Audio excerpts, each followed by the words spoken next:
एक बार की बात है, सुषमा अपने पूरे परिवार के साथ नगर में रहती थी। उसकी 2 बहुएं थी, पल्लवी और शिवानी। एक दिन काम कर रही होती है कि तभी उनकी सास सुषमा उन्हें बुलाती अरे है। बहू, जरा इधर तो आना।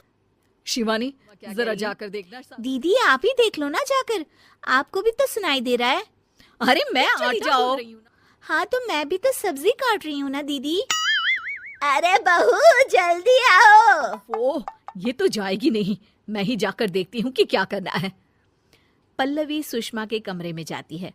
जी मम्मी जी, क्या हुआ? शाम को घर वाले हैं, तो तुम अच्छा सा खाना बना लेना बहू। ठीक है मम्मी जी, आप बता दीजिए क्या क्या बनाना है और कितने लोग आ रहे हैं। सुनील की मौसी जी और उनका पूरा परिवार आ रहा है। कुल मिलाकर 3 लोग और हमें मिलाकर हुए 9 लोग। तो अभी से ही तैयारी करना शुरू कर दो। और हाँ, घर की सफाई भी कर देना, हाँ, अच्छे से। जी मम्मी जी, सब काम हो जाएगा, आप चिंता मत कीजिए। पल्लवी शिवानी को घर में मेहमान आने वाले हैं इसके बारे में बताती है। क्या 9 लोगों का खाना बनाना होगा? घर की सफाई करनी है? सासू माँ ने तो हमें घर की नौकरानी ही समझ कर रखा है। ऐसा नहीं बोलते शिवानी, हम इस घर की बहू हैं और घर के काम करना हमारा फर्ज है। दीदी तो है ही सासू माँ की चमची, जब देखो सासू माँ सासू माँ। मैं तो इतना सारा काम नहीं करने वाली। शिवानी कपड़े लेकर गमला साफ कर रही होती है और चक्कर आने का नाटक करने लगती है। मेरा सर चकरा रहा है।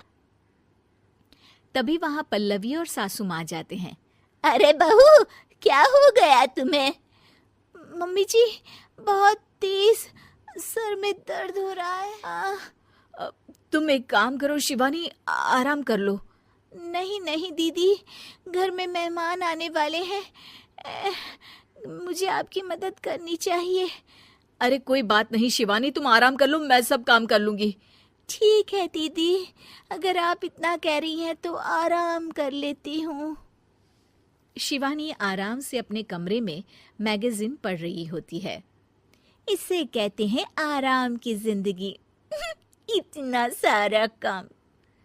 चलो, सारा काम खत्म हो गया, शिवानी को देख आती हूँ। शिवानी अपने कमरे में ईयरफोन में गाती है और उसके साइड में मैगजीन भी रखी होती है। पल्लवी वहां आ जाती है और वो सब देखती है। ओहो, तो मतलब सब काम चोरी का बहाना था। अभी बताती हूँ इसको।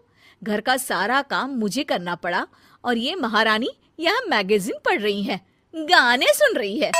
पल्लवी रसोई से एक प्लेट और चम्मच लेकर आती है और शिवानी को थाली बजाकर उठाने लगती है। शिवानी अचानक से उठती है। उठ गई महारानी, गाने भी सुन लिए, मैगजीन भी पढ़ ली। तुम तो बहुत बड़ी झूठी निकली शिवानी। तुमने सर दर्द का बहाना बनाया ताकि काम करने से बच सको। हाँ, बनाया बहाना, इतने सारे काम करती। मुझे कोई शौक नहीं है चापलूसी का। क्या चापलूसी? तुम्हें लगता है कि मैं सारे काम चापलूसी के लिए कर रही हूँ? और नहीं तो क्या। तभी वहां सासू माँ आ जाती हैं।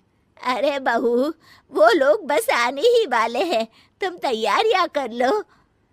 जी सासू माँ, तुझे तो मैं बाद में देखती हूँ। सब खाना खाने बैठते हैं और खाना शुरू करते हैं। तभी सुनील की मौसी बोलती है। वाह भाई वाह, खाना तो बहुत ही अच्छा बना है सुषमा जी। एक एक चीज में क्या स्वाद है। ये सुनकर शिवानी मुंह बना लेती है। उसे अपनी जेठानी की इतनी तारीफ रास नहीं आती। आपकी बहुएं तो बहुत ही अच्छा।